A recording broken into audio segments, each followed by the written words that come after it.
Well, businesses in China's Greater Bay Area, a region that's heavily dependent on foreign trade, are scrambling to make sense of the evolving U.S. tariffs. With China singled out with a tax rate as high as 145%, companies are mulling their options. Well, CNA's Deborah Wong with this report.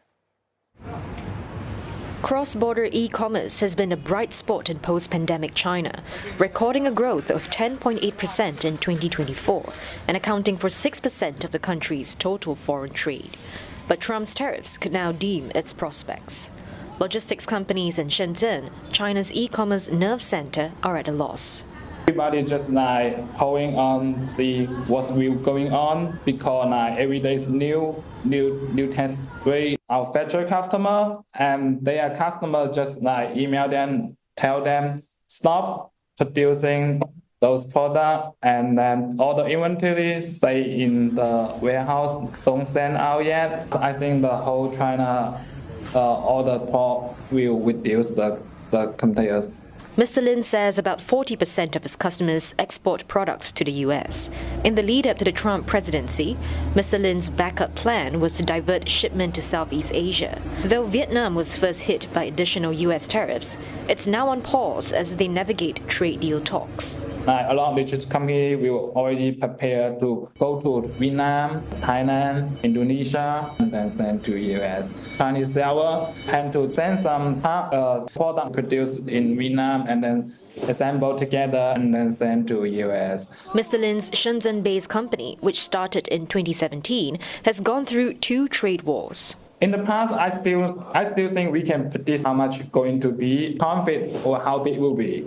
But this time, Trump don't play by the book. Today, he say that, tomorrow he say another stuff. So it's hard to tell. It's not just logistics companies that are taking a hit. Across the Greater Bay Area, property developers still reeling from a nationwide housing crisis may see costs surge. The Hong Kong Construction Association said that the industry relies on a stable supply chain for building materials, tech and equipment. Industry players are now looking at diversifying sources of supply. I personally will certainly be looking more into mainland Chinese-made products, simply because it's a big market. I know there's cost benefits. So on the back of this shutdown of overseas brands coming in, I hope to replace some of those things with locally available ones. For Hong Kong-based designer John Chow, who has projects in the mainland, that means competing for supply from the same pool. There is a preference with developers in China to use locally available products. And I'm not sure if this is because to mitigate the potential of tariff risk, supply chain, or other reasons. Most of our supply chain for construction in Hong Kong actually mostly comes from China. We'll probably expect to see a rise in costs in terms of construction. And that's probably what we have to factor in most as we move forward. But Mr. Chow believes there's a silver lining to all this. Big business may be struggling, but there's always opportunities in small business. They might want to do things a bit differently. And as a result, designers like us can step in and help. You need innovation in times of difficulty, and that's basically where we shine. That's once again, go back to our CNA's Deborah Wong. Deb, U.S. taking a 90-day pause on reciprocal tariffs, but they are keeping the pressure on China, as we've seen. What does this all mean for businesses in the Greater Bay Area, as well as the Chinese economy? Thank you, Atali. To answer your question, joining me today in our Hong Kong studio is Professor He Wai Tang. He's the Director of Asia Global Institute at the University of Hong Kong.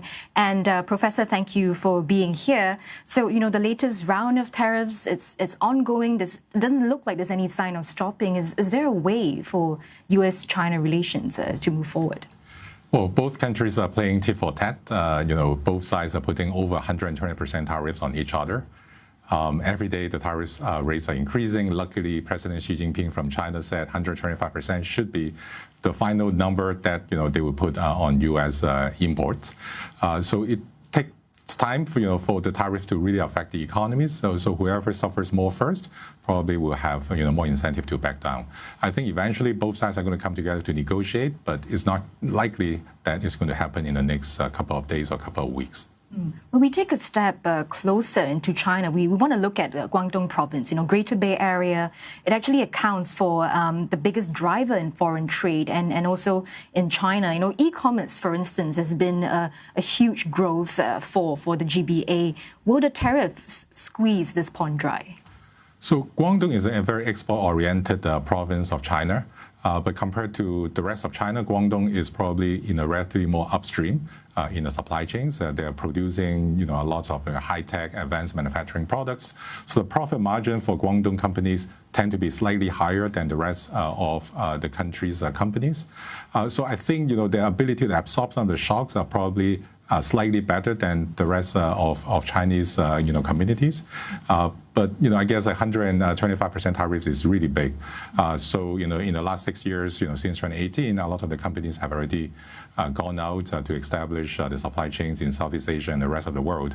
So they probably would do even more than that. Luckily, at least from the perspective of ASEAN, tariffs are no longer in place for the next 90 days. So we probably will see even more outward direct investment from China to those regions. And we also look at the other growth engine in the GBA in Guangdong as well, the property sector. In fact, it's caused a drag. It's let down, the GDP growth for Guangdong province in the last 3 years. Do you foresee that the tariffs could affect that recovery rate? So it's certainly slowed down the recovery pace. But I think it is, actually good news for, the Chinese government in the sense that they probably have, more reasons to motivate companies in China to sell more of the goods and services domestically. Private consumption share of GDP of China has been lower than 40%. China is a huge market, 1.4 billion people. They really need to think about, how to expand domestic consumption to fight off all this external pressure. And when we talk about external pressure, China's stance has always been consistent. They want to maintain multilateralism. They want to remain open with other trading partners. But so far, all the things that's been going on, do you think foreign investors will be deterred? American investment probably will continue to drop, given the tariffs and all this tension between the two superpowers. I think the Chinese government is going to, engage more with the non-American part of the world. The Spanish Prime Minister currently is talking to President Xi. Europe is going to be a very important destination market for some of the Chinese goods, but they really have to manage, all these exports of cheap and high-quality goods to those countries because it may actually trigger additional tariffs from those places. But all in all, I think China has been trying to engage more globally and support multilateralism. It's very clear that the U.S. government is not very interested in doing that kind of job. And how else should China bolster its own domestic economy? Are there any bright spots at all we can see from this situation? Well, economists inside and outside of China have been proposing the Chinese government to issue more consumption vouchers and issue more stimulus packages to boost consumption. In the last 2 years, we have seen that the Chinese government is more eager to support production and increase production productivity. And finally, starting from the beginning of this year, we started hearing more signals, more mentions of consumption as a very important driver of the economy. In addition to the tariffs right now, I think the Chinese government is even more eager to find ways to stimulate consumption. I am cautiously optimistic that consumption as a share of GDP is going to increase because there's no way that Chinese companies will be able to rely on the U.S. market with such a high tariff. And right now we're in Hong Kong. So what kind of bright spots do you think Hong Kong can glean out of this? So some of the goods are going to flow to Hong Kong because of the over 100% tariffs imposed by the U.S. government. The U.S. dollar has depreciated a bit against non-RMB currencies. Hong Kong people have been going to Japan and all these other places because of our strong Hong Kong dollar, which is pegged with the US dollar. Now, the silver lining is, our currency appears to be weaker than before, and I expect that the US dollar will continue to weaker, to stay on the weak side if the US government continue to impose tariffs on China and the rest of the world. So, I think, goods are going to become cheaper in Hong Kong and it's going to attract more tourists to come, and our own people will stay in Hong Kong more often to consume. Thank you, Professor. So what we're hearing is that, businesses are going to have to continue to adapt with this evolving situation.